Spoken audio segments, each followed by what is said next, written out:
I'm with Sholto, a musician, a composer, a producer, all of the above.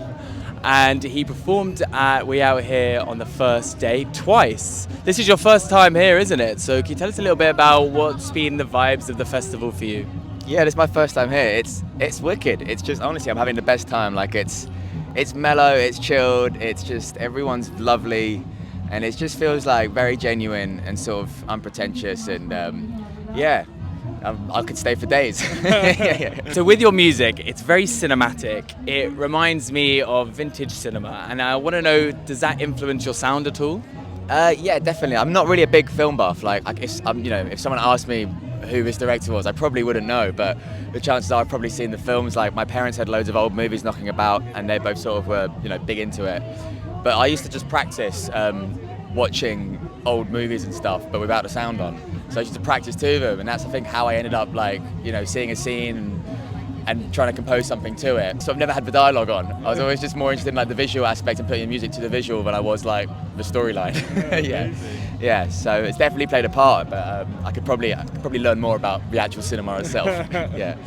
But in the arrangement, there's so many different instruments. There's a beautiful string section, and you've got a harp, I believe, and you also have this other instrument. What's vibraphone? Vibraphone. Yeah. If anyone doesn't know what vibraphone is, it sounds amazing. They're beautiful things. Yeah, they're very special. Yeah. And having all of those elements, you as a composer, you're kind of mainly the drummer, you could say. Yeah. But how does it go about arranging all of those different parts? Well, I'll kind of do most of it myself, composing and arranging it, and then get the guys in to help me record it properly and stuff. But I guess it's different every time. But usually I'll start just on the piano or something, or sometimes just on the drums with a groove I want to lay something down to. It kind of just all happens very organically. Like the arrangement, it just sort of. I think when I started messing around with strings and stuff, it was sort of just a pure exercise or a joke, because I don't know. I was I don't have access to string players or anything at this point, so it was more just a test. And then I met Clem, the violin player, and we kind of hit it off. And she was been a really big part of developing the sound, because she enabled me to put strings to it, which then enabled me to see this more kind of orchestral soundscape.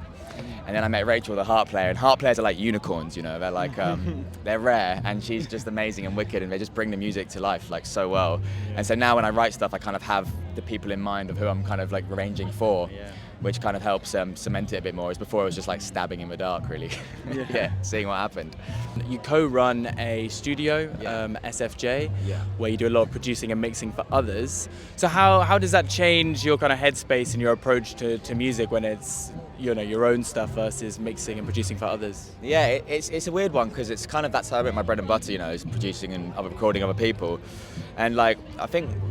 We do all sorts of stuff, different genres and stuff, and for me I love it because it means I'm a bit of a chameleon. It's we had a punk band in one day and then a sort of jazz trio in the next, and it's really inspiring because you can take something from everything, and it's just nice working with all these different sort of mindsets and outlooks on how to create music or art. And so yeah, I love it. It just keeps me thinking. It keeps me interested in different things, and we could do a lot of advert work as well, which is not particularly cool. But again, it's just they're let's try and record something like the 1950s. Let's try and do this, and it just basically the studio allows you to implement and exercise your resources, and it always feeds back in. Even if it's you discard 95% of something, it's that 5% that band turned up and did kind of will seep into what you're doing. So I think it's really important to be open-minded with stuff like that, and work with lots of across different genres and stuff. But obviously I still think I'm trying to channel a particular sound, but yeah, I'm always up for working with anyone and everyone in different capacities. So yeah, collaboration is key, I think.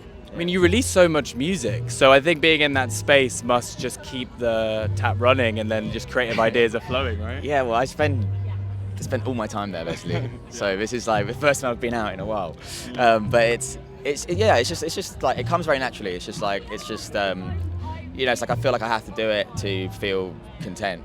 Some people like to exercise and stuff. I need to do that to feel like I've done something with my day or got my emotion as out for the day or whatever. But yeah, I think I don't want to. I make so much. I don't want to oversaturate. So I think the next thing I do, I'm going to sort of sit back on it and sit take a bit more time on it, and probably be rubbish, but we'll see. Yeah. And also, you've been touring a lot. You've been playing a lot over the years. What's been one of the wildest stories that maybe you could tell of a gig? Oh, I mean, I won't mention my name, but we had this artist recently we was on tour with, and she's a female and she's an amazing artist, amazing singer. It was an absolute honour to be on tour with her, but she had this thing where at the end of every gig, if it had gone well, she'd just want to go to the strip club. And that was just her thing. And like we were all just like, not really up for that, but you kind of have to go along and do what the artist does. It's not particularly crazy, but we were just like, after the fourth time we'd been at a strip club and like the fourth night, we were like, what is going on? Like, what tour is this?